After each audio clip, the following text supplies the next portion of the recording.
You know, with lucid dreaming, there are so many possibilities for what you can do that sometimes it's actually a little bit overwhelming.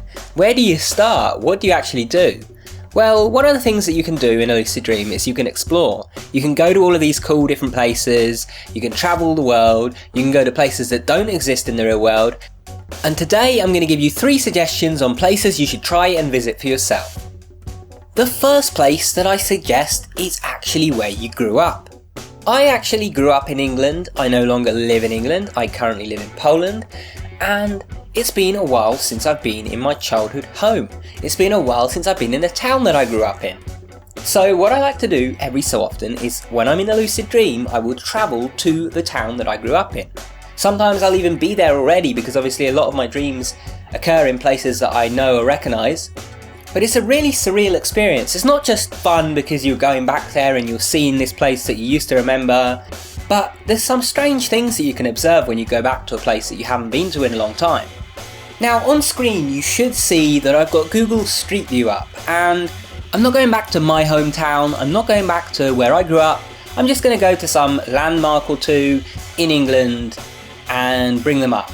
But what you should do now is go to Google Street View and put in your previous address, where you used to live, or the town that you grew up in, or some place that you haven't been in a long time, maybe where your grandparents live or something like that. Go there and have a look at it. Now, I did this not too long ago. I went back to the house that I grew up in on Google Earth. And I looked at it and it was kind of surreal because there were all these little details I was noticing in Google Earth about my house that I'd almost completely forgotten about. You know, if I just conjure up a picture of my old house right now in my memory, I kind of get this image of what it looks like, but then if I compare that to Google Earth, there'll be little details that I missed when I brought it up in memory. And you'll probably notice the same thing if you do that with Google Earth for you right now. But what does this have to do with lucid dreams? Well, I noticed something very, very similar. When I went to my childhood home in a lucid dream, I would be in my room and I saw, oh, this bit of furniture, and I'd completely forgotten that I had this bit of furniture, and no, my brain wasn't, making it up because I was in a dream. This was actually something that was in my room and I'd completely forgotten about it. But my subconscious mind hadn't. Your subconscious mind stores all sorts of fascinating memories, and so you can go back and you can rediscover parts of your memories that you'd completely forgotten about, and it's really, really cool, and I recommend everyone try it at least once. The second place that I want you to try and visit is actually underground. No, I don't mean get on the tube in London. I mean just try and basically go down through the ground beneath you wherever you are. So, if you've ever played a video game before, you might know what no-clipping is. No-clipping is basically where you disable collisions for your character, so like you no longer collide with walls, you can just go straight through them like a ghost. You can go straight through objects, and so you can just kind of fly straight out of the map when you're in no-clip mode. And it hit me at one point that hey, in a dream there are no real rules, there's no real law to the world that says, oh, physics work like this, they have to work like this in a lucid dream as well. So one of my favourite things to do is actually to basically no-clip in a dream and go underground, or go inside a wall, or go inside a solid object like a statue or a tree, and when you do this you get some weird experiences. Sometimes it's very much like no-clipping in a game where you enter the place and it's just pitch black around you and you're just floating through it. Other times you go through and you end up in an entirely different world. And sometimes weird things just start happening. Like I remember one time where I decided to no-clip through the floor, and I went down through the floor and I found that just as I went deeper it was just more and more difficult to move. It was like I was going into like really thick mud and I was just really getting stuck the more I moved. You know when you have those dreams where like you're running away from something and you basically feel like you're moving in slow motion, like you can't run away fast enough? That's what it felt like. The more I moved down, like beneath the earth, the more it felt like that. The only difference was I wasn't being chased by anything, so it was a kind of cool experience this time rather than a scary one.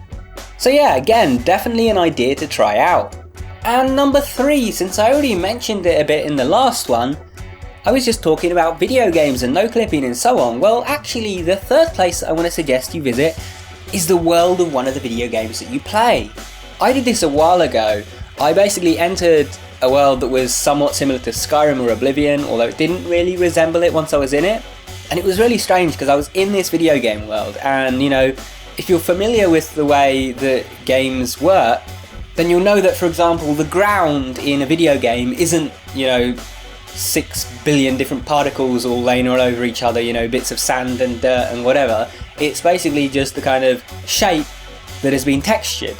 And it was like that in a lucid dream when I was inside the game world as well. Like, I could touch the ground and there was no separation. Like, I couldn't pick up a clump of dirt or pull out some grass. It was just this big flat surface that extended, in every direction with a texture over it. And it was really strange and quite surreal trying to interact with it. It was also weird how everything looked like video game graphics. I know that's kind of what you'd expect in a video game world, but it was just strange to me because it felt so real, like I was really there in the world, and yet nothing looked real. It all looked cartoony and silly and, like 3D graphics, because that's what it was, basically. And if you want to get really weird with this one, pick a game that you don't play in first person and see if you end up in that world in first person, seeing it in first person, or maybe you end up seeing it in third person, or controlling it in some other way. Another recent example of me is I had this dream where I was like driving around and controlling cars, but I wasn't controlling them in first person. I was actually like, I had this little mini map that I could see, and it wasn't like I could see it on a computer monitor or anything. It was just like in my mind, and I could see it at the same time as I could see while I was driving. And then I would just focus on the mini-map and like control the car from there and stuff. It was really weird, and I think playing lots of video games can do some weird things to your lucid dreams and allow you to do some kind of cool stuff like that. So yeah, that's another one. Try out video game worlds. If you want some more suggestions on cool places to visit in lucid dreams, then at the end of my advanced lucidity course, which is my complete course on how to lucid dream and do all the things that you want to do, I have some actual challenges at the end. So you'll be suggested to go to a few cool places there and do some interesting things that will put your abilities to the test. If you like the sound of those challenges, or you just want to learn how to lucid dream, then check out the link to the course in the top right hand corner or down in the description below. Also, remember to subscribe to this channel if you want to stay up to date with my videos, enable notifications as well so you actually see the videos when they come out, check out my Patreon if you want my exclusive videos that only come out for patrons, and if you want to keep watching, pick one of the videos on screen, go watch that, and I'll see you soon. Take care.